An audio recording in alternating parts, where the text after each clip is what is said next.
Good morning, everybody. Welcome back to my channel and happy Tuesday. Today, we're going to be talking about the breaking Bachelor Nation news of Joe and Serena taking over the Bachelor Happy Hour podcast, a little bit of claim to fame thoughts and commentary, and of course, let's chat about Charity's season of The Bachelorette. Episode 1 was last night, and we got to talk a little bit about it. So if you guys are new to my YouTube channel, give it a thumbs up and subscribe. And if you guys saw my video yesterday on Bachelor in Paradise, welcome back to my channel. Thank you guys so much for getting me to 11,000 subscribers. Our next goal is now going to be 12,000 subscribers. So definitely help me out by subscribing down below. Now let's get right into the Bachelor Nation news. And I figured we start off with the Bachelor Nation podcast news because yesterday, Bachelor Happy Hour put on their Instagram that there was a big announcement coming soon, and there was a little clip that they released on their podcast. Okay, so not only did Becca leave Bachelor Happy Hour, but Michelle is leaving Bachelor Happy Hour too. The podcast announced in a short clip that this is the last Bachelor podcast there is, so clickbait is canceled, and that there's going to be 2 new hosts moving forward. And Bachelor Happy Hour is the one and only official podcast to the hit reality show. And this season, 2 new hosts will be taking the reins and putting Charity's men in the hot seat. They'll have exclusive interviews with... We have no idea who the 2 new hosts are, but I want to know your predictions in the comments below. So with this recent clip, it was clear that there was going to be 2 new hosts taking over the Bachelor Happy Hour podcast and that all the other Bachelor official themed podcasts were leaving. We already know Talking It Out left last year, but this also means that it is the end of Clickbait, which was formerly hosted by Grocery Store Joe. He was hosting with Natasha for a while, also Tia. That podcast also started off with Tayshia, and it started off with, and then who else was on it? Hannah Ann was on it. But Bachelor Happy Hour, now this was hosted by Becca Kufrin and Michelle Young for the past year. Before it was Michelle, I don't even remember who it was. Serena P was doing it for a bit. Catherine, Rachel Lindsay did it for a while. Ali Fedotowsky started it with Rachel Lindsay, but Becca has been doing it for so long. So this is major breaking news and changes for the official Bachelor podcast. And they said that they were going to be giving us 2 new hosts, and they are Joe and Serena, who seem to be a staple in Bachelor Nation, and they've been working with the franchise for a long time, especially Joe. Did you guys catch that commercial they were on last night? Maybelline. I think they did another commercial with Maybelline last year. So this is big breaking news. There's going to be 1 official Bachelor podcast, and they're going to be interviewing contestants throughout the season and covering the show. And they moved Joe from Clickbait to Happy Hour, and I think they wanted him to host it with Serena because they are a happily engaged, soon-to-be married couple who is, from Bachelor Nation. Joe's been working with Bachelor, as I mentioned, for a long time. So they picked Joe and they picked Serena, who are getting married in August. But what does this mean for Becca and Michelle? We saw Becca post on her Instagram yesterday or the day before when asked about it, and she said she was going in a different direction. And then Thomas made a video as well. Now, I already played these on my channel yesterday, but for context, let me just put the clip in again. Since there's been any recordings or since I've even talked about it, it's just time for some different things, but I will forever be so grateful and thankful for all of the fans and listeners out there. I mean, I worked on Happy Hour for 3+ years through COVID, through some crazy life transitions and big moves and touring. It got me through all of that, and I couldn't have done it without all of you incredible listeners. So thank you for tuning in and standing by me and for all of the support throughout the past couple of years. It means the world.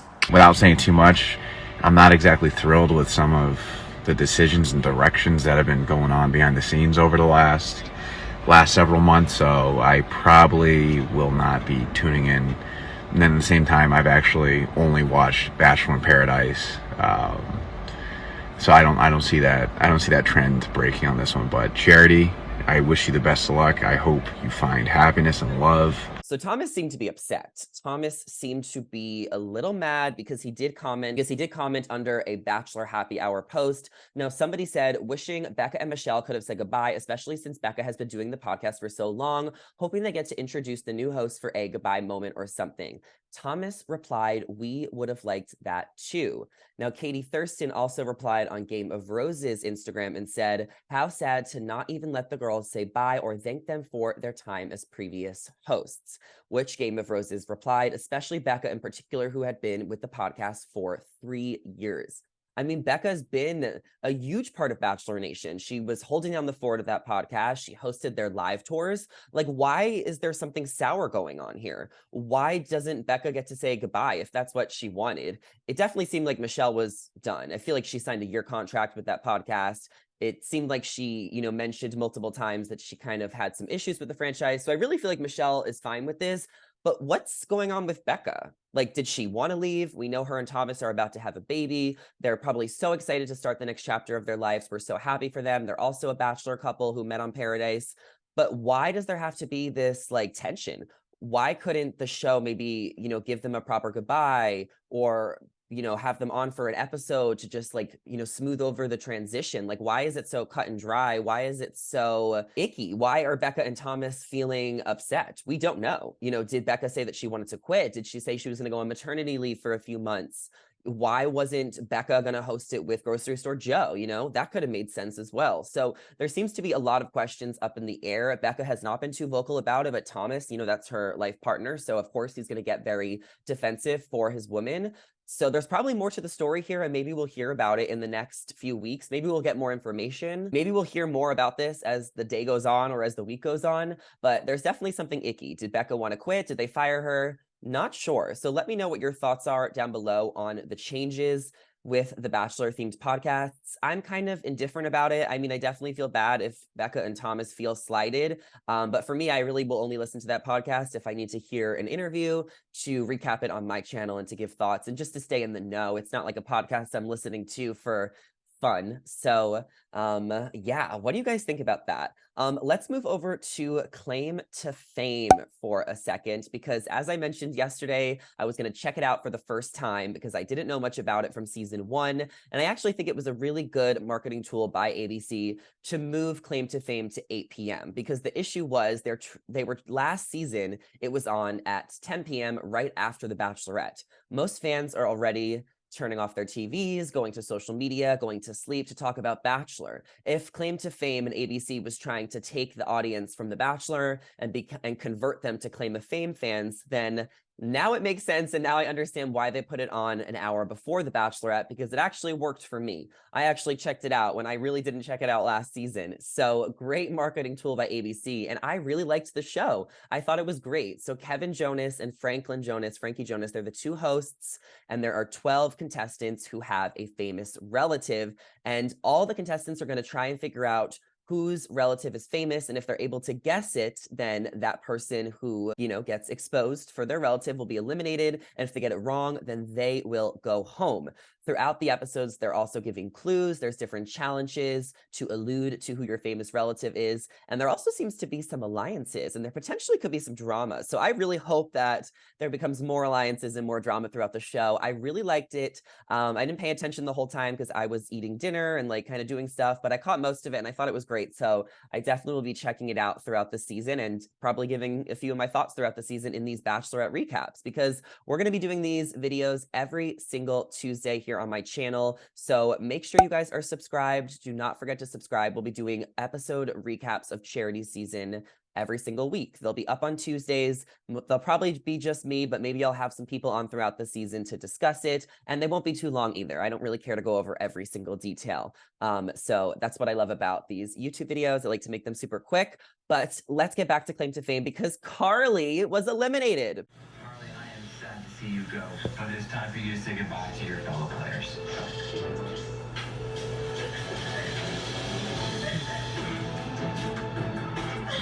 Carly, my friend Carly. I told you guys I knew Carly yesterday, and she told me she was going to be on this show, but I didn't remember who her famous relative was or if she ever even told me, but it ended up being Tom Hanks. Tom Hanks is Carly's uncle, and she was exposed at the end of the episode for Tom Hanks being her uncle, and she was eliminated, and she was pissed, and she threw a meltdown, and she was so sad and upset. She was screaming that she wanted more camera time and that this was an outrage, and that the guy who, picked her blindsided her because she tried to help him. So she was really shocked by that. And I can understand Carly's reaction. Listen, I know Carly. I know she's dramatic and quirky, and she was so upset and she was emotional. I mean, this was her chance on this show, and she was eliminated first and she was blindsided by her friends. So I think she was just, giving a reaction. And I think that's just sometimes what happens when you get eliminated. You sometimes show your true colors. You show how you are at your worst when you're upset. Carly still is a great person. I love her. She's so fun. And I want to hear more from her. So I did text her and ask her if she wanted to do a little interview. So hopefully she does. I'll keep you guys posted because she really gave it her all, but Carly, girl, it just didn't work for you. So let me know your thoughts on Claim to Fame in the comments down below. If you guys are watching it, let me know your favorites and let me know what you guys think is going to happen throughout the rest of the season. Now let's get on to Charity's season of The Bachelorette. So episode 1 was last night. The show started giving us a background about Charity. She was in a relationship for 6 years with someone who cheated on her and disrespected her. And finally, she realized enough was enough. She is the youngest of 4 siblings. She grew up in Georgia. She is a child and family care healthcare professional. And she's really close with her siblings, specifically her brother Nehemiah, who showed up night 1 to put a disguise on and be behind the bar to get all the tea on the guys to report back to Charity. Now, before we get into that, I do want to say I think Charity is really amazing and sweet, and I loved getting to know her a little bit more on last night's episode, and I'm excited for her journey. I really think that she deserves to find love. I think she's a sweetheart. I think she has a great personality, and I think she really is a great choice to carry this season. Now, back to her brother. I thought it was really cute to bring her brother in. Clearly, they have a close relationship. I love how her brother wanted to show up to support her, and whoever's idea it was to have him come, it was a great idea. It added a little bit of a twist to night 1. It added a fun layer and a fun storyline, and it's also a really great way for Charity to know what's going on. There were conversations the guys were having with the bartender, just like we see in Bachelor in Paradise when the contestants tell Wells, the bartender, everything. So the guys were naturally telling stuff to bartender Nehemiah, and he got the scoop, and he went back to Charity and told her that he thought Brayden was being a little overconfident and cocky, but that didn't matter to Charity. Charity still gave Brayden her first impression rose. Was he being cocky? I don't know. Charity seems to like him, and she liked that he was excited about meeting her, and that's what Charity wants. She wants a guy that's, all for her. So, all right. I think that's great. Clearly she doesn't listen to her brother, but what did her brother really say? Did her brother want to send Brayden home, or was that kind of exaggerated for the show? We'll also probably see her brother later on in the season, so I'm looking forward to that. So she also kissed Aaron B. He was the first out of the limo. He seems to be a fan favorite and got a lot of airtime. So we definitely have to watch Aaron B. We have to watch Brayden. And then Xavier, he is important. He had a kiss with Charity, the first kiss of the night. So got to keep an eye out for Xavier. He definitely seems to be one of the top guys as well. So if I had to say my final 4, it would probably be Brayden, Aaron B., Xavier, and Joey. Guys, Joey is so handsome. He lives in Hawaii. He teaches tennis. I mean, Joey is going to be our crush this season. I feel like we're all going to have a big crush on Joey. I saw a lot of other people saying that Tanner looked super handsome as well. Some girls were, crushing on Aaron B. There definitely seems to be a few cute guys this season, but my personal favorite is Joey. I think he is so handsome and such a doll. The single father I thought was really nice too. There seemed to be a lot of thoughts about Spencer. He had a bit of an awkward entrance. I've also seen a little bit of conversation online saying that he might be on the spectrum. I am not here to speculate about that. I think Spencer seemed really nice. He was really nervous when he was telling Charity about his son and how he is a single father, and I thought it was a really cute conversation to have. And clearly he was nervous. I don't think he's gonna win. He'll probably go home next week. I thought it was great how open Charity was to dating a guy with kids or a son. I mean, how could you not be? I mean, it's The Bachelorette. You got to give every single guy a chance. Spencer was really nervous to talk about that, but there's been plenty of single parents on the show before, and especially what Charity does in her profession. She works with families, she works with children. Of course, I think she would be open to dating someone who has a kid. Some other notes I had is that it was raining outside. What are the odds that it was pouring rain the entire night? What are the odds? Well, I don't have too many thoughts about episode 1 just because it was kind of long. We were just meeting all of the guys, so it was a little boring at times, but that's how shows are. It takes a minute to get excited and to learn everyone's name and to kick in. So that will be my recap here on YouTube of the day on Claim to Fame, on The Bachelorette, and on the new Bachelor Nation podcast hosts. Whenever there is important news, I will obviously post about it on my TikTok to make short videos, but I'll also be here on YouTube to break anything down throughout the remainder of the season. And we'll be doing episode recaps, as I mentioned, every single week. They're not going to be super long. They'll be here on YouTube. So please subscribe to my channel. And there is loads more content on my YouTube channel coming this week. I have some interviews coming up, as well as my Vegas vlog. So definitely subscribe before you guys have out of here, and ring the bell so you're always up to date whenever I post new videos. And I will catch you guys maybe later today or in the next one. Bye.